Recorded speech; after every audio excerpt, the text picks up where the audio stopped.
মহব্বতটুকু আমাদের নাই। কেমন নাই? আল্লাহর সঙ্গে মহব্বত হওয়ার দরকার ছিল। একজন লোক বলছে, আহারে পৃথিবীতে মুসলমানদেরকে এত মারা মারছি, আল্লাহ কি করছে? আল্লাহ কি একটু মায়া লাগে না? আল্লাহর কি একটু দয়া হয় না? মুসলমানদেরকে শেষ করে দিছে। না বন্ধু, না না, এতে আল্লাহ দায়ী নয়, বরং আমরা মুসলমানরা দায়ী। আর মুসলমানদের কারণে মুসলমান তুমি নিজে বিপদ ডেকে নিয়ে এসেছ। ইব্রাহিম বিন আদহাম, আমরা আল্লাহর সঙ্গে কেমন সম্পর্ক থাকা দরকার সেই রকম সম্পর্ক আমাদের নাই। ইব্রাহিম বিন আদহাম তিনি মার্কেটে গেছেন, বাজারে গেছেন, তিনি আপনার কিনা একটা গোলাম খরিদ করার জন্য। সেই সময় গোলাম বিক্রি করা হতো, ছেলে হারিয়ে গেলে তারা বিক্রি করা হতো, আপনার দিরহামে কিনা হতো।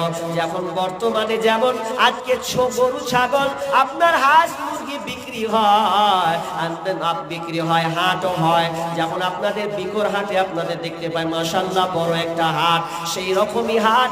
ওই হাটে যেমন ছাগল বিক্রি হয়, ঠিক তেমনি ভাবে ইব্রাহিম বিন আদহামের সময় আপনার মানুষ কেনা বেচা হতো। তো ইব্রাহিম বিন আদহাম তিনি একটা গোলাম নেওয়ার জন্য কিছু দিরহাম তিনি বাজারে নিয়ে গেলেন, তার একটা গোলাম দরকার। তো গোলামকে খরিদ করে নিলেন কিছুর বিনিময়ে, কিছু দিরহামের বিনিময়ে। ওই আপনার ইব্রাহিম বিন আদহাম ওই আপনার কিনা গোলামটাকে, ওই আপনার কৃতদাসটাকে বাড়ি নিয়ে চলে আসলেন। আসার পর এবার ওই কৃতদাসকে জিজ্ঞাসা করছে, এ গোলাম, তুমি বলছো আজকে আমার গোলাম, আমি তোমাকে ক্রয় করে নিয়েছি, বলো তো গোলাম তুমি কি খাবে? গোলাম তখন বলছেন, জাহাপনা মালিক, আমি যা কি খাবো, আপনি আমাকে যা খাওয়াবেন ওটাই আমি খাবো। এবার ইব্রাহিম বিন আদহাম বলছেন, গোলাম বলো তুমি কি পোশাক পরতে চাও, কোনটা তুমি ভালোবাসো? গোলাম বলছে, মালিক যেটা আপনি পরাবেন ওটাই আমি পরব। এবার ইব্রাহিম বিন আদহাম বলছেন, গোলাম রে, আচ্ছা বলো বলো তোমার নাম কি বলো? এবার গোলাম বলছে, মালিক আমার আবার কি নাম হতে পারে?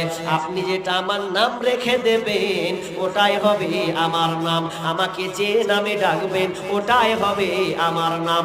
এবার বললাম, ইব্রাহিম বিন আদহাম বলছে, গোলাম ঠিক আছে মানলাম, এবার বলো তোমার কি আবদার আছে, তুমি কি কোনো দরখাস্ত দেবে বলো? আমার বাড়ির গার্জেন সবাই দরখাস্ত দিয়েছে, এটা লাগবে ওটা আনবে। আচ্ছা তুমি বলো তোমার কি কোনো অভিযোগ আছে, তোমার কি কোনো চাওয়া আছে?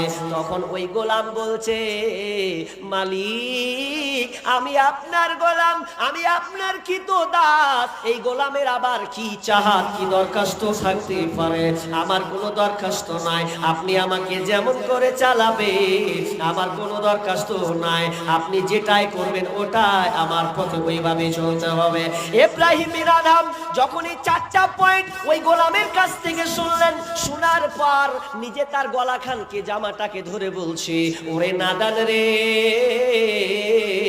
ওরে বেঈমান, দেখ দেখ দেখ দেখ গোলাম কিভাবে আমার সঙ্গে ব্যবহার করছে, যে ব্যবহারটা রবের সঙ্গে করার দরকার ছিল, রবের সঙ্গে করার দরকার ছিল, সেই গোলাম আমার সঙ্গে ওই রকম ব্যবহার করছে।